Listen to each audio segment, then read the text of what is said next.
Welcome to BB9 news. ముందుగా headlines చూద్దాం. అనకాపల్లి జిల్లా పాయకరావుపేటలో వైసీపీ ఎన్నికల సభ. విపక్షాల విమర్శలకు సమాధానమిచ్చిన సీఎం జగన్ భూములపై సర్వ హక్కులు కల్పించడమే ల్యాండ్ టైటిలింగ్ యాక్ట్ అని వెల్లడి. చంద్రబాబు తప్పుడు ప్రచారం చేస్తున్నారని ఆగ్రహం.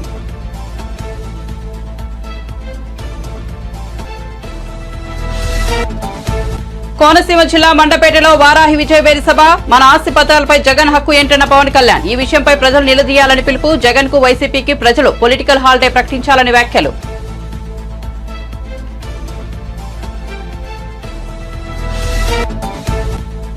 ప్రశ్నించినందుకు నాపై పగబట్టి ఢిల్లీలో కేసులు పెట్టారన్న రేవంత్ రెడ్డి. ఢిల్లీ పోలీసులతో తనను భయపెట్టాలని చూస్తున్నారని ఆగ్రహం. మోదీ వద్ద సిబిఐ ఈడీ ఉంటే తన వెంట 4 కోట్ల మంది తెలంగాణ ప్రజలు ఉన్నారని వ్యాఖ్య. కేసీఆర్ 10 ఏళ్ల పాలనలో 100 ఏళ్ల విధ్వంసం జరిగిందన్న ముఖ్యమంత్రి. మోదీ ప్రభుత్వం బడా కార్పొరేటర్లకు 14.5 లక్షల కోట్ల రుణమాఫీలను మాఫీ చేసిందన్న కేటీఆర్. ఈ మాఫీ చేయలేదని నిరూపిస్తే రాజీనామా చేస్తానని సవాల్. అంతర్జాతీయ మార్కెట్లో చమురు ధరలు తగ్గితే మోదీ మాత్రం పెంచారని విమర్శ. ఇక వివరాల్లోకి వెళ్తే ఏపీ ముఖ్యమంత్రి వైసీపీ అధినేత వైఎస్ జగన్మోహన్ రెడ్డి అనకాపల్లి జిల్లా పాయకరావుపేట ఎన్నికల ప్రచార సభకు హాజరయ్యారు. ఈ సందర్భంగా ఆయన మాట్లాడుతూ ల్యాండ్ టైటిలింగ్ యాక్ట్ పై విపక్షాలు తప్పుడు ప్రచారం చేస్తున్నాయని మండిపడ్డారు. భూములపై సర్వ హక్కులు కల్పించడమే ల్యాండ్ టైటిలింగ్ యాక్ట్ అని ముఖ్య ఉద్దేశమని స్పష్టం చేశారు. సమగ్ర సర్వే ద్వారా భూములపై వారికే హక్కులు కల్పిస్తున్నారని వివరించారు. కానీ చంద్రబాబు ల్యాండ్ టైటిలింగ్ యాక్ట్ పై లేనిపోయిన అవాస్తవాలు ప్రచారం చేస్తున్నారని ఆరోపించారు.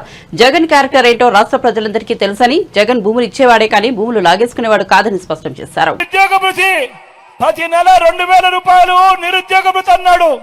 నేను అడుగుతా ఉన్నా 5 సంవత్సరాలు చంద్రబాబు పాలన అంటే 60 నెలలు ఇంటూ నెలకు 2000 రూపాయలు అంటే ప్రతి ఇంటికి 1,20,000 రూపాయలు ఎవరికి ఇచ్చాడు అని అడుగుతా ఉన్నాడు మీ బిడ్డ. 2 చేతులు పైకి ఎత్తాలి.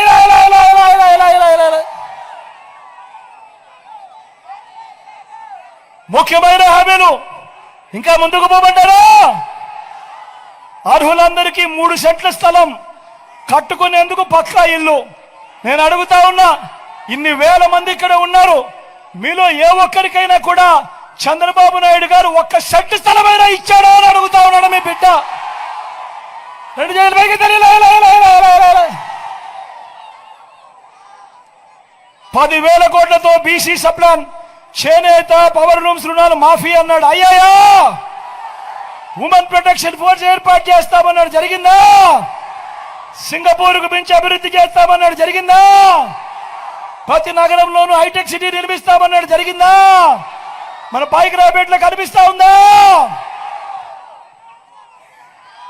నేను మిమ్మల్ని అడుగుతా ఉన్నా, ఇందులో చంద్రబాబు చెప్పినవి 2014లో ఈయన స్వయంగా సంతకం పెట్టి ముఖ్యమైన హామీలంటూ మీ ప్రతి ఇంటికి పంపించిన ఈ పాంఫ్లెట్ లో చెప్పినవి, ఇందులో చెప్పినవి ఒక్కటంటే ఒక్కటైనా జరిగిందా అని అడుగుతా ఉన్నాడు మీ బిడ్డ. ఈసారి మాత్రం గట్టిగా 2 చేతులు పైకి లేయాలి. ఈసారి గట్టిగా ఇలా ఇలా ఇలా ఇలా ఇలా ఇలా ఇలా ఇలా ఇలా ఇలా ఇలా ఇలా ఇలా ఇలా ఇలా ఇలా. నేను అడుగుతా ఉన్నా, నేనేమన్నా అడుగుతా ఉన్నా, మరి ఇలాంటి వాళ్ళను నమ్మవచ్చా అని అడుగుతా ఉన్నాడు మీ బిడ్డ. 2 చేతులు పైకి ఇలా ఇలా ఇలా ఇలా ఇలా ఇలా ఇలా ఇలా. ఈరోజు మళ్ళా ఏమంటా ఉన్నారు? మళ్ళీ ఇదే ముగ్గురు ఏమంటా ఉన్నారు? సూపర్ 6 అంటా ఉన్నారు. నమ్ముతారా అన్నా? సూపర్ 7 అంటా ఉన్నారు. నమ్ముతారా? ఇంటింటికి కేజీ బంగారం ఇస్తారట. నమ్ముతారా? ఇంటింటికి బెంచ్ కారు కొనిస్తారట. నమ్ముతారా?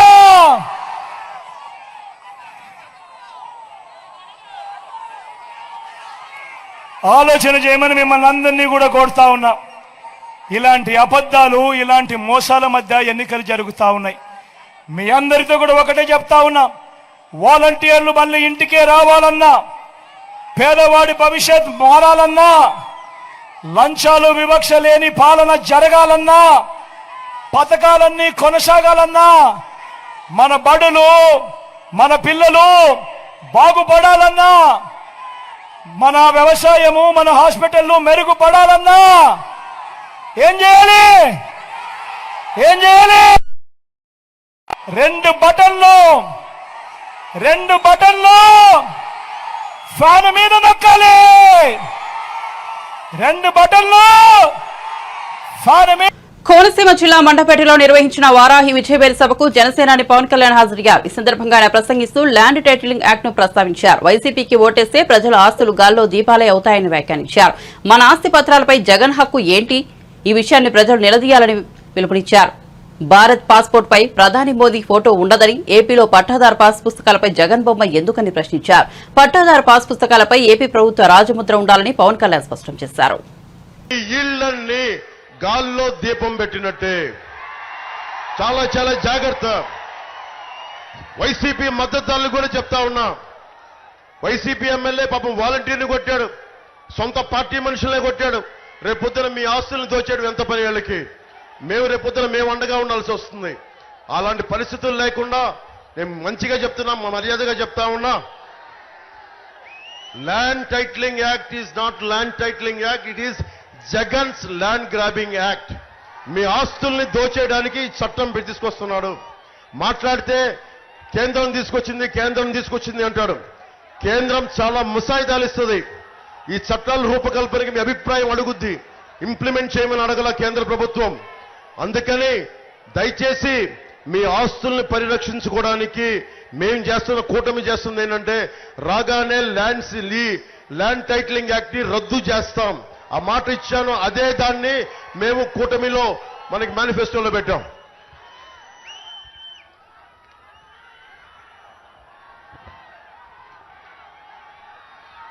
ముఖ్యంగా ఆరోగ్య బీమా, నేను కొన్ని కీలకమని చెప్పి వదిలేస్తున్నాను. ఆరోగ్య బీమా కూటమి ప్రభుత్వం కుటుంబానికి 25 లక్షల రూపాయలని కూటమి ప్రభుత్వం మద్దతు తీసుకెళ్తున్నాం.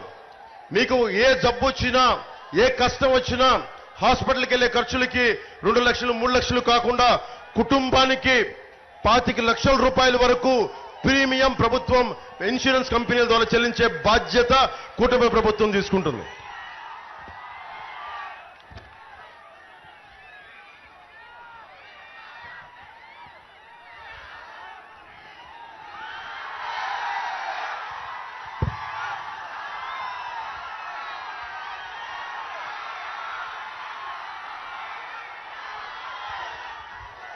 నేను ఎన్ని చెప్పినా, ఎన్ని మాటలు ఇచ్చినా కానీ నన్ను మీరు ఒకటే నమ్మండి.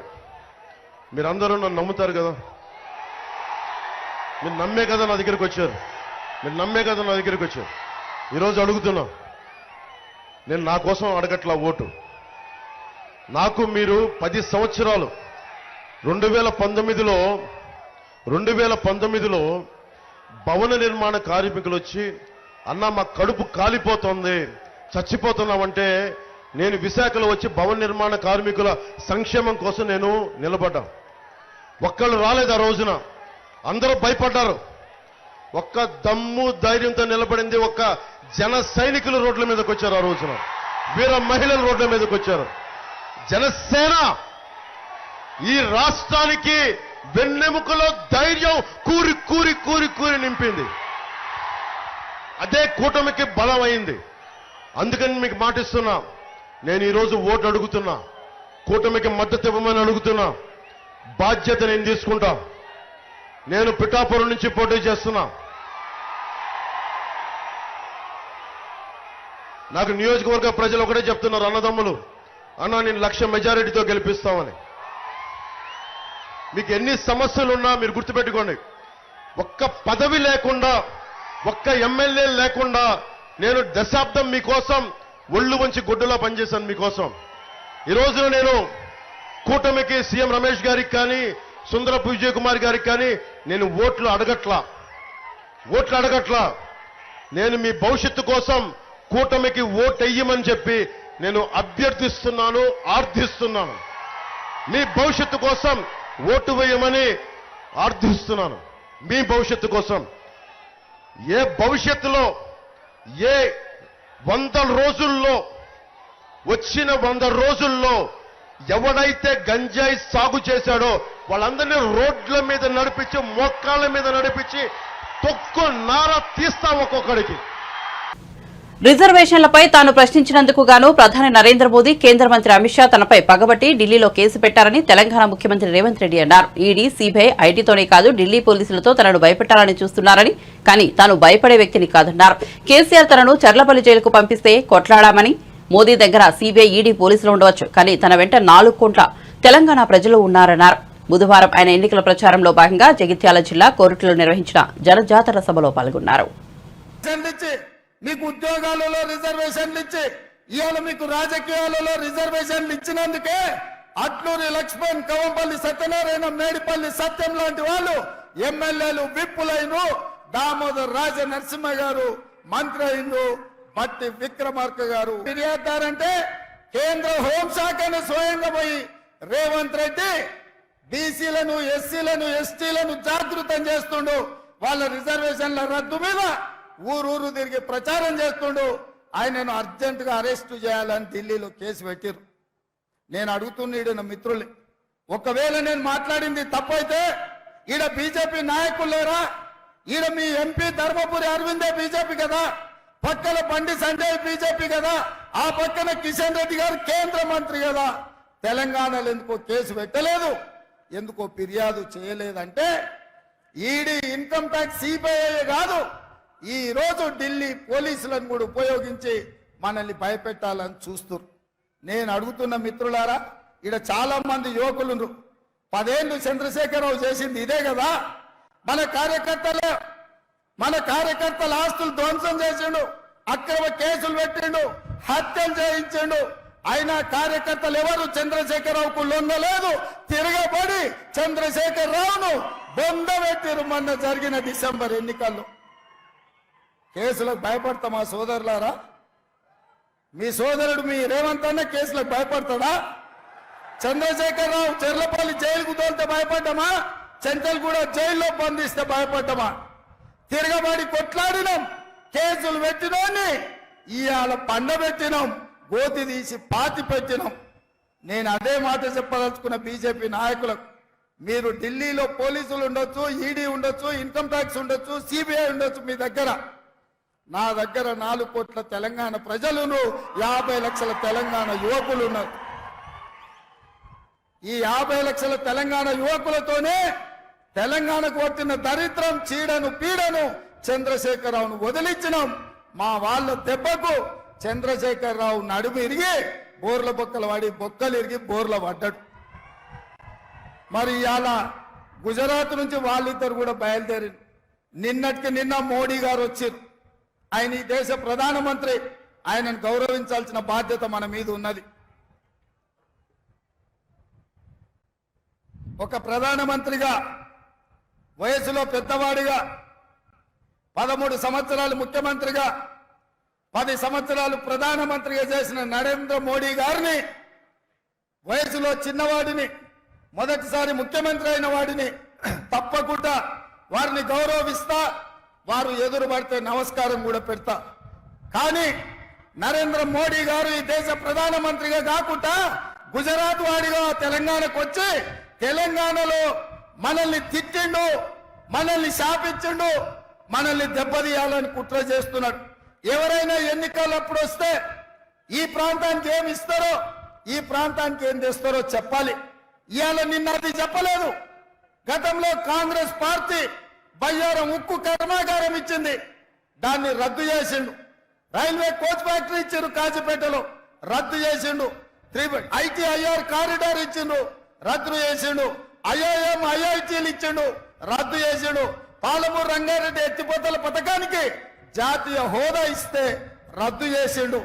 అంతెందుకు, మీ గుండె బాండ్ పేపర్ రాసిచ్చాడు, 5 రోజులలో పసుపు బోర్డు ఇస్తా అని. 5 ఏళ్ళైనా ఇయ్యలే. నరేంద్ర మోడీ గారు ఏమైనా అది చెప్తారేమో అని నేను అనుకున్నా. నిజామాబాద్ కు పసుపు బోర్డు ఇస్తా అన్నాం, ఇస్తున్నాం తీసుకోండి ఆ రైతులకు అని. చక్కెర కర్మాగారాన్ని ఇయ్యాలొచ్చి మాటలు చెప్తున్నాడు ఆయన. పసుపు గిట్టుబాటు ధర లేదు, ఎర్రజొన్నలు గిట్టుబాటు ధర లేదు, మొక్కజొన్న గిట్టుబాటు ధర లేదు. మీ చెరుకు కర్మాగారం తెరిచే పరిస్థితులు లేవు. ఇవేవి చెప్పలే. కాంగ్రెస్ పార్టీని ఈ దేశంలోనే లేకుండా చెయ్యాలి అని వారు అంటున్నారు. కాంగ్రెస్ ముక్త్ భారత్ అంటున్నాడు. నేను అడుగుతున్నా, కాంగ్రెస్ ముక్త భారత్ అంటే మేము ఇచ్చిన రిజర్వేషన్లు రద్దు చేయడమే కదా. కాంగ్రెస్ ముక్త భారత్ అంటే మేము ఇచ్చిన తెలంగాణను అవమానించడమే కదా. దీనికోసం నరేంద్ర మోడీ గారు 7 విమానాలు వేసుకొచ్చి మెదక్ జిల్లాలో మీటింగ్ పెట్టి మనల్ని తిట్టిపోతాడా? ఇదే కాదు, నేను ముఖ్యమంత్రి అయిన తర్వాత వారిని కలిసిన. హైదరాబాద్ నగరానికి మెట్రో రైలు కావాలి, మా నగరం విస్తరించింది, విశ్వ నగరం అయ్యింది, దీనికి మెట్రో రైలుకు అనుమతులు ఇవ్వండి, నిధులు ఇవ్వండి అన్న పైసి ఇవ్వలే, ఆ మాట ఊసెత్తలే. మూసీ రివర్ ఇవాళ మురికి కూపంగా మారింది. హైదరాబాద్ లో ఉండే కాలుష్యం అంతా మూసీ చెరువులోనే, మూసీ రివర్ లోనే పోతుంది. దాన్ని ప్రక్షాళన చేసి మూసీ రివర్ ఫ్రంట్ చేయాలి, Musi river develop. Telangana BJP అధ్యక్షుడు కిషన్ రెడ్డి కరీంనగర్ బీజేపీ అభ్యర్థి బండి సంజయ్కి బీఆర్ఎస్ వర్కింగ్ ప్రెసిడెంట్ కేటీఆర్ సవాల్ విసిరారు. మోదీ ప్రభుత్వం బడా కార్పొరేటర్లకు 14.5 లక్షల కోట్ల రుణాలను మాఫీ చేయలేదని నిరూపిస్తే తాను రేపే ఎమ్మెల్యే పదవికి రాజీనామా చేస్తారని సవాల్ విసిరారు. మేడే సందర్భంగా తెలంగాణ భవన్లో ఏర్పాటు చేసిన కార్యక్రమంలో ఆయన పాల్గొన్నారు. అనంతరం కేటీఆర్ మాట్లాడుతూ కరోనా కాలంలో ప్రజలు ఇబ్బందులు పడుతుంటే ప్రధాని మోదీ పట్టించుకోలేదని ఆరోపించారు. కార్మికులను, కర్షకులను మోదీ చావగొట్టారన్నారు. పబ్లిక్ సెక్టర్లు కానీ అమ్మద్దన్నా అమ్మనీయద్దన్నా బీఆర్ఎస్ ఉండాలి. హైదరాబాద్ను కేంద్రపాలిత ప్రాంతం చేస్తారని ఒక మాట వినబడతాను. జూన్ 2 దాకా ఉమ్మడి రాజధాని హైదరాబాద్. ఆ తర్వాత ఎందుకంటే ఇక మోడీకి పట్టు దొరకలేదు ఇక్కడ. కాబట్టి ఏంటంటే అవసరమైతే కేంద్ర ప్రభుత్వం దీన్ని కేంద్రపాలిత ప్రాంతం చేసి మళ్ళీ లెఫ్టినెంట్ గవర్నర్ని పెట్టి మొత్తం అంతా కంట్రోల్ అంతా వాళ్ళ చేతిలో పెట్టుకోవాలి, జుట్టు వాళ్ళ చేతిలో పెట్టుకోవాలన్నది వాళ్ళ ఆలోచన. అట్లా కావద్దు. హైదరాబాద్ మనది మనకే ఉండాలి. మన 440 సంవత్సరాల చరిత్ర కలిగిన హైదరాబాద్, తెలంగాణ ప్రజల చెమట రక్తంతో నిర్మించిన హైదరాబాద్ మనది మనకే ఉండాలంటే తప్పకుండా మనం ఆ కుట్రను కూడా అడ్డుకోవాలంటే బీఆర్ఎస్ ఉండాలి. అదేవిధంగా ఇప్పుడు గోదావరి నీళ్ళని తీసుకుపోయి కిందికి కలుపుతా, కావేరీలో కలుపుతా అంటాడు మోడీ. గోదావరి నీళ్ళు మన అవసరాలు తీరినాక కలిపితే పర్వాలేదు, కానీ మన అవసరాలు తీరకుండా కిందికి కొట్టబోతానంటే దాన్ని అడ్డుకోవాలంటే బీఆర్ఎస్ ఉండాలి. కొంతమంది బీజేపీ ఎంపీలు చెప్తున్నారు, ఖుల్లా చెప్తున్నారు, రాజ్యాంగాన్ని తీసేస్తాం, రిజర్వేషన్లు ఎత్తేస్తాం అంటున్నారు. ఎస్సీ ఎస్టీ రిజర్వేషన్లు కానీ, ముస్లిం మైనార్టీలకు ఇచ్చిన రిజర్వేషన్లు కానీ తీసేస్తామని మాట్లాడుతున్నారు. మరి అట్లాంటి దుర్మార్గాన్ని, అరాచకాన్ని అడ్డుకోవాలంటే గులాబీ జెండా పార్లమెంట్లో ఉండాలి, ఎగరాలి.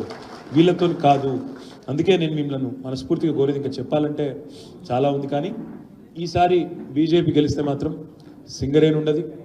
ఈసారి బీజేపీ గెలిస్తే నవరత్నాలు ఉండయి, మహారత్నాలు ఉండయి, ఏ రత్నాలు ఉండయి, అన్నీ అమ్మేస్తాడు.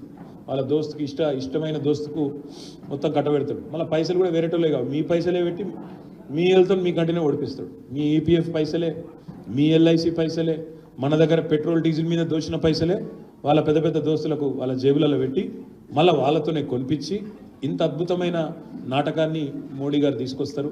నేను మీ అందరితో మనస్ఫూర్తిగా ప్రార్థించేది, కార్మికులు బాగున్న నాడే, పరిశ్రమలు బాగున్న నాడే, మనం సంపద సృష్టించిన నాడే, కులాలు మతాలకు అతీతంగా మనం కలిసికట్టుగా ముందుకు కదిలినాడే జాతి నిర్మాణం జరుగుతుంది తప్ప, లేకపోతే ఎంతసేపు కులాలు మతాల పేరిట, జాతుల పేరిట విడిపోయి కొట్లాడుకుంటే ఎన్నటికి కూడా మనం ఆశించిన, మన పిల్లలకు కూడా మనం ఆశించిన భారతదేశాన్ని మనం అందించలేము.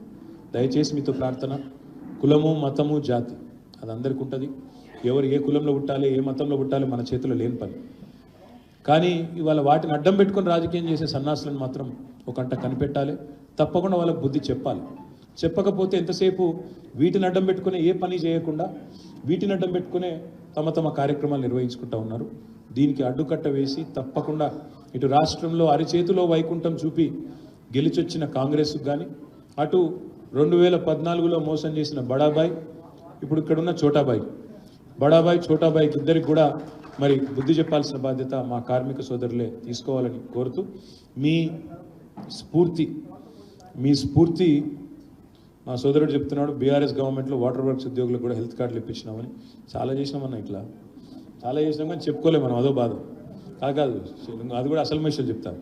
చాలా పని చేసినాం. ఇప్పుడు నేను చెప్పిన మస్తు చదివినా, మీకే తెలియపాయి, అది మా కార్మిక విభాగానికి తెలియపాయి. మీరు ఎప్పుడు చెప్పాలి కిందికి? వాస్తవం చెప్పుకోలే, మనం చేసినాం చాలా, చెప్పుకోలే. సోషల్ మీడియాలో మల్లన్న పుల్లన్న తిడుతుంటే, వాడు తీయడు బుల్లెట్ మాటలు మాట్లాడుతుంటే ఈయన నెత్తి ఖరాబ్ చేసుకున్నాం. వాస్తవం అది. కాబట్టి చేసిన పని కూడా చెప్పుకోలే మనం చక్కగా. ఇప్పుడు చేయాల్సింది ఏంటంటే పోరాటాలు చేయడంతో పాటు, చేసిన పని చెప్పుకోవడంతో పాటు రేపేం చేస్తామో కూడా చెప్పాలి. తప్పకుండా ప్రజల పక్షాన్ని నిలబడుతూ కార్మిక ఉద్యమాలకు కూడా నేను కూడా అండగా వ్యక్తిగతంగా ఉంటానని చెప్పి కూడా మళ్ళొకసారి తెలియజేస్తూ, నాకు కొద్దిగా ఆరోగ్యం బాగాలేదు కాబట్టి నాకు పోయేందుకు అనుమతి ఇవ్వాలని కూడా కోరుతూ, జై తెలంగాణ.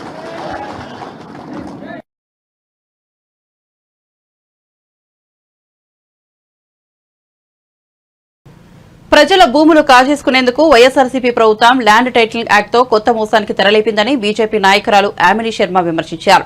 కేంద్ర ప్రభుత్వం ఇచ్చిన మోడల్ డ్రాఫ్ట్ ను వైఎస్ఆర్సీపీ ప్రభుత్వం భూ దోపిడీకి అనుకూలంగా మార్చుకుని చీకటి జీవోలో తెచ్చిందని ఆరోపించారు.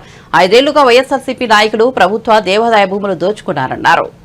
వైసీపీ ప్రతిసారి కూడా ఆ అక్షరమాల కొత్తగా పెద్దగా మారిపోతూనే ఉంది. ఆల్ఫాబెట్ సరిపోవట్లేదు, ఎలా ఏ విధంగా తగ్గిద్దామన్నా కూడా సరిపోవట్లేదు. అంటే వాళ్ళు చేస్తున్నటువంటి అరాచకాలు కానీ అవినీతి కానీ వారి విధ్వంసకర పాలన గురించి చెప్పడానికి అక్షరాలు కూడా సరిపోవట్లేదు. ఏ అంటే అక్రమ ఆస్తులు, బి అంటే భూ కబ్జా బకాసురులు, సి అంటే కరప్షన్, డి అంటే దోచుకోవడం దాచుకోవడం, ఇట్లాగా మళ్ళీ కొత్తగా యాడ్ అవుతూ ఉంది, పెరిగిపోతూనే ఉంది అక్షరమాల. ప్రజలు ఎంత చీత్కరిస్తున్నా ఏమాత్రము కొంచెం కూడా మార్పు అనేది లేకుండా మళ్ళీ ప్రజలని మాయ చేయాలని, మభ్యపెట్టాలని, మోసం చేయాలని పదే వైసీపీ పార్టీ జగన్మోహన్ రెడ్డి గారు చేస్తున్న ప్రయత్నం చూస్తుంటే ఈ రాష్ట్ర ప్రజలపైన ఎందుకు ఈయనంత కక్ష కట్టారనేది నిజంగా అర్థం కావట్లేదు. ల్యాండ్ టైటిలింగ్ గురించి వచ్చేటప్పటికీ ప్రజలందరూ కూడా వ్యతిరేకిస్తూ మా భూముల పైన మా పత్రాల పైన నీ పెత్తనమేంది బాబు అని చెప్పని, నీ ఫోటో ఏంది, నీ స్టిక్కర్ ఏంది, స్టిక్కర్ల గోల్ ఏంటి, మీ ప్రచార పిచ్చేంటి అని చెప్పని ప్రజలు నిలదీస్తూ ఉన్నారు. దాని నుంచి తప్పించుకోవడం కోసం ప్రజలకి గుట్టు రట్టు అయిపోయింది. వారు ఇప్పటి వరకు లోపల జీవోలు ఇచ్చుకొని పైకి ఏమీ లేదు, అంతా బాగానే ఉంది, మేము ప్రజల కోసమే చేస్తున్నాము, రైతుల కోసం మంచి చేయబోతున్నాము నాటకాలు ఆడుతూ మోసపు మాటలు చెప్తూ లోపల చాప కింద నీరులాగా ఈ రాష్ట్ర ప్రజల యొక్క భూముల్ని నాక్కునే విధంగా ఒక పెద్ద కుట్రకి పన్నాగం పన్నుతున్నారు అనేది బహిర్గతం కాగానే ఇప్పుడు మళ్ళీ భుజాలు తడిమేసుకుంటూ కేంద్రం పైన నెట్టేస్తున్నారు. కేంద్రం చెప్పింది కాబట్టి మేము కూడా మొట్టమొదటి రాష్ట్రము ఇంప్లిమెంట్ చేస్తున్నామని. నీతి ఆయోగ్ చెప్పింది ఒకటైతే దాన్నే ఇంప్లిమెంట్ చేస్తున్నాము అని చెప్పని ప్రజల్ని మోసం చేస్తున్నారు. ఇక్కడ ఇప్పటి వరకు కొన్ని లక్షల ఎకరాల ప్రభుత్వ భూముల్ని దాదాపుగా కబ్జా చేసేశారు. దేవాదాయ భూములు చూడండి, 4 లక్షల ఎకరాల దేవాలయ భూములు 40,000 ఎకరాల పైగా కనిపించట్లేదని చెప్పని ఆ శాఖ మంత్రి చెప్తున్నాడు. విశాఖ చూడండి, అమరావతి చూడండి, రాష్ట్రంలో ఏ మూల చూసినా ప్రభుత్వ భూముల్ని అక్రమంగా ఈ 5 ఏళ్లలో అడ్డగోలుగా కబ్జా చేసి పడేశారు వైసీపీ నాయకులు.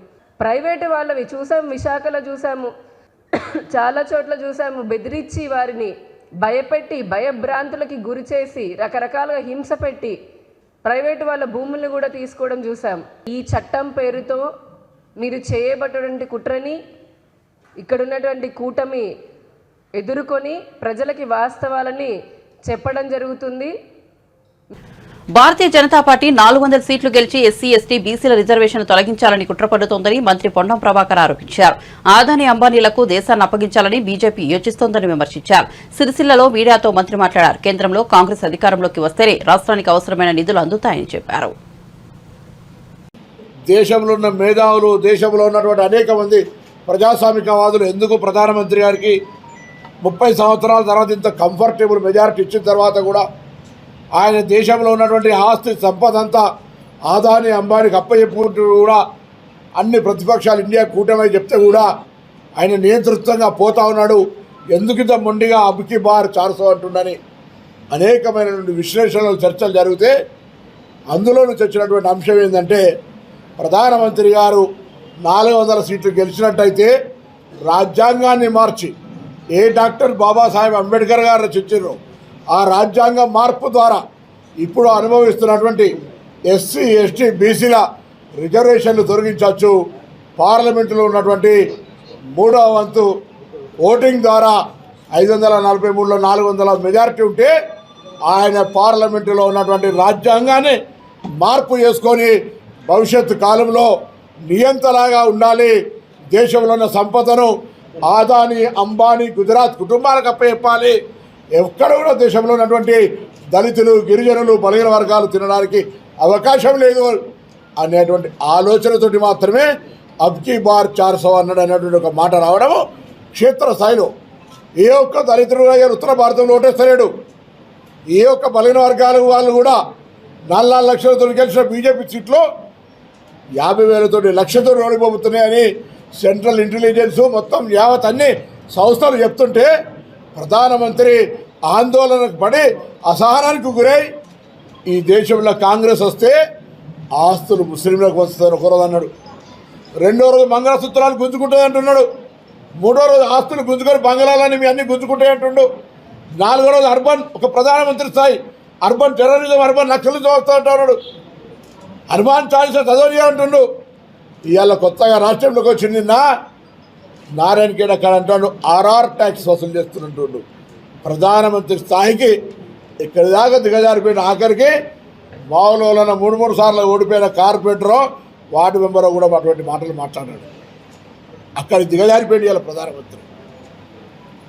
మేము అడుగుతా ఉన్నాం, ఈ దేశంలోని మొత్తం యావత్ సంపద 11 లక్షల కోట్ల రూపాయల సంపద ఎల్ఐసితో సహా బిఎస్ఎన్ఎల్తో సహా ఎయిర్పోర్టులతో సహా పోర్టులతో సహా ఆదాని అంబానీ A+A ఇద్దరికి అప్పచెప్పిన మాట వాస్తవం కాదా అని అడుగుతా ఉన్నాం. ఇవాళ ఇది విధంగానే మేము అడగలే ఇదనిలే మాట్లాడుతూ ఉన్నారు.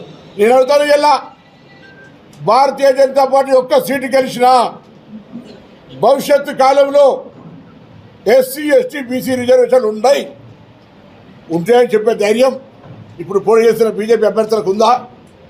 నేను అటుగా చెప్తానే, ఆనాడు మండల్ కమిషన్ తెస్తే అద్వానీ గారు కమండల్ యాత్ర పెట్టి దేశం మొత్తం అల్లకల్లోలం చేసి మండల కమిషన్ అమలు కాకుండా చేసినాడా లేదా? అదేవిధంగా ఆర్ఎస్ఎస్ చీఫ్ మోహన్ భగవత్ గారు ఈ దేశంలో రిజర్వేషన్ రహిత భారతదేశానికి తీసుకొస్తామని చెప్పిండా లేదా? మొన్నటికి మొన్న రాహుల్ గాంధీ గారి దేశంలో ఎవరు ఎంతున్నారో వారికంతా జితనా ఆబాది ఉత్తనా ఇచ్చాదారి అంటే ఆ కులగణనకు ముఖ్యమంత్రి హోదా స్థాయిని దిగజార్చేలా రేవంత్ రెడ్డి మాట్లాడుతున్నారని బీజేపీ రాజ్యసభ సభ్యుడు లక్ష్మణ్ విమర్శించారు. ఆయన మాటల్లో పసలేదని ప్రజలు గుర్తించారన్నారు. నాంపల్లిలోని బీజేపీ కార్యాలయంలో నిర్వహించిన మీడియా సమావేశంలో ఆయన మాట్లాడారు. రిజర్వేషన్లపై కాంగ్రెస్ బీఆర్ఎస్ నేతలు చేస్తున్న ప్రచారాన్ని ప్రజలు నమ్మరన్నారు. ఆఖరికి ఫేక్ వీడియోలు సృష్టించే స్థాయికి రేవంత్ రెడ్డి దిగజారాడని విమర్శించారు. 10 ఏళ్లుగా కాంగ్రెస్ పార్టీ కేంద్రంలో అధికారంలో దూరంగా ఉండడము, ఈసారి ఎలాగైనా అధికారంలో రావనటువంటి పగటి కలలు కంటూ ప్రజల నుంచి మాత్రం ఏమాత్రం కూడా కాంగ్రెస్ పట్ల విశ్వసనీయత లేకపోవడము, వారు చేసే ప్రచారాలకు ప్రజలే చీత్కారాలే ఎదురు కావడం, 10 ఏళ్ల మోదీ పాలన పైన విమర్శలు చేయడానికి, అవినీతి పట్ల గాని అభివృద్ధి పట్ల గాని పేదల సంక్షేమం పట్ల గాని ఏ రంగంలో కూడా వారికి తప్పు పట్టేటువంటి అవకాశమే దొరకటం లేదు. దీంతో కంగారెత్తినటువంటి కాంగ్రెస్ పార్టీ అబద్దాలని అస్త్రాలుగా చేసుకుని భారతీయ జనతా పార్టీ పట్ల బుడ్డ జల్లే కార్యక్రమం, బట్టకాల్చి మీద వేయడం అనేది పదే బీజేపీ ఎస్సీ ఎస్టీ బీసీల రిజర్వేషన్లు రద్దు చేస్తుందని, అందుకనే 400 సీట్లు ఇవాళ సాధిస్తామని బీజేపీ ప్రచారం చేస్తుందని చెప్పి వారు మాట్లాడడం, చివరికి ఆర్ఎస్ఎస్ ను కూడా ఈ ప్రచారంలోకి లాగడము, ఆర్ఎస్ఎస్ కూడా రాజకీయ రంగు పులిమేటువంటి మరి కుట్రలు కుతంత్రాలు కూడా పన్నడం, ఇంత పెద్ద ఎత్తున ప్రచారం చేసినా ప్రజలు ఇవాళ నమ్మడానికి సిద్ధంగా లేరు. చివరికి ఆర్ఎస్ఎస్ చీఫ్ స్వయంగా మోహన్ భగత్ గారు కూడా రిజర్వేషన్లకు మేము వ్యతిరేకం కాదు, ఈ సమాజంలో వివక్షత కొనసాగేటువంటి పరిస్థితి ఉన్నంత కాలం కూడా రిజర్వేషన్లు కొనసాగాలని చెప్పి ఖరాఖండిగా ఘంటాపదంగా ముక్కు సూటిగా మరి వాళ్ళ ఆర్ఎస్ఎస్ చీఫ్ చెప్పడంతో నేను రేవంత్ రెడ్డి గారిని అడుగుతున్నాను, ముఖ్యమంత్రి రేవంత్ రెడ్డి గారు మీరు తల ఎక్కడ పెట్టుకుంటారో ఒకసారి ఆలోచన చేయండి. ముఖ్యమంత్రి అయ్యుండి కూడా రేవంత్ రెడ్డి గారు ఏ రకంగా ఆ ముఖ్యమంత్రి స్థాయిని దిగజార్చే విధంగా కనీసం నైతిక విలువలు కూడా పాటించకుండా ఏ రకంగా ఇవాళ అబద్దాలనే ప్రచార అస్త్రాలుగా చేసుకొని చివరికి చెబితే నమ్మటం లేదు ప్రజలు, ఎంత ఊక దంపుడు ఉపన్యాసాలు మాటల తూటాలు పీల్చినా ఇవాళ అందులో పసలేదు అని గ్రహించిన ప్రజలు చూసి ఈరోజు ఫేక్ వీడియోలు సృష్టించే స్థాయికి ఇవాళ మరి దిగజారనంటే రేవంత్ రెడ్డి గారు మరి క్షమాపణ చెప్పాలి. పదే రాజ్యాంగాన్ని మారుస్తామని చెప్పి విష ప్రచారం అయితే చేస్తున్నారో ప్రధానమంత్రి నరేంద్ర మోడీ మొదలుకొని అమిత్ షా గారు, జేపీ నడ్డా గారు, పార్టీ యంత్రాంగం అంతా కూడా ఇవాళ చాలా స్పష్టంగా కుండ బద్దలు కొట్టి ఇవాళ రాజ్యాంగం పట్ల మాకున్నటువంటి గౌరవాన్ని వ్యక్తపరుస్తుంది. బులెటిన్ ముగించే ముందు హెడ్లైన్స్ మరోసారి చూద్దాం. అనకాపల్లి జిల్లా పాయకరావుపేటలో వైసీపీ ఎన్నికల సభ విపక్షాల విమర్శలకు సమాధానమిచ్చిన సీఎం జగన్ భూములపై సర్వ హక్కులు కల్పించడమే ల్యాండ్ టైటిలింగ్ యాక్ట్ అని వెల్లడి. చంద్రబాబు తప్పుడు ప్రచారం చేస్తున్నారని ఆగ్రహం.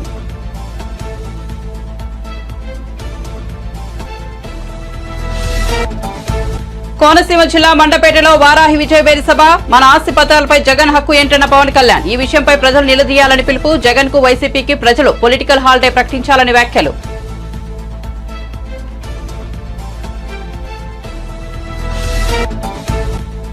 ప్రశ్నించినందుకు నాపై పగబట్టి ఢిల్లీలో కేసులు పెట్టారన్న రేవంత్ రెడ్డి. ఢిల్లీ పోలీసులతో తనను భయపెట్టాలని చూస్తున్నారని ఆగ్రహం. మోదీ వద్ద సీబీఐ ఈడీ ఉంటే తన వెంట 4 కోట్ల మంది తెలంగాణ ప్రజలు ఉన్నారని వ్యాఖ్య. కేసీఆర్ 10 ఏళ్ల పాలనలో 100 ఏళ్ల విధ్వంసం జరిగిందన్న ముఖ్యమంత్రి. మోదీ ప్రభుత్వం బడా కార్పొరేటర్లకు 14.5 లక్షల కోట్ల రుణమాఫీలను మాఫీ చేసిందన్న కేటీఆర్. ఈ మాఫీ చేయలేదని నిరూపిస్తే రాజీనామా చేస్తానని సవాల్. అంతర్జాతీయ మార్కెట్లో చమురు ధరలు తగ్గితే మోదీ మాత్రం పెంచారని విమర్శ. మరిన్ని అప్డేట్స్ కోసం చూస్తూనే ఉండండి BB9 న్యూస్.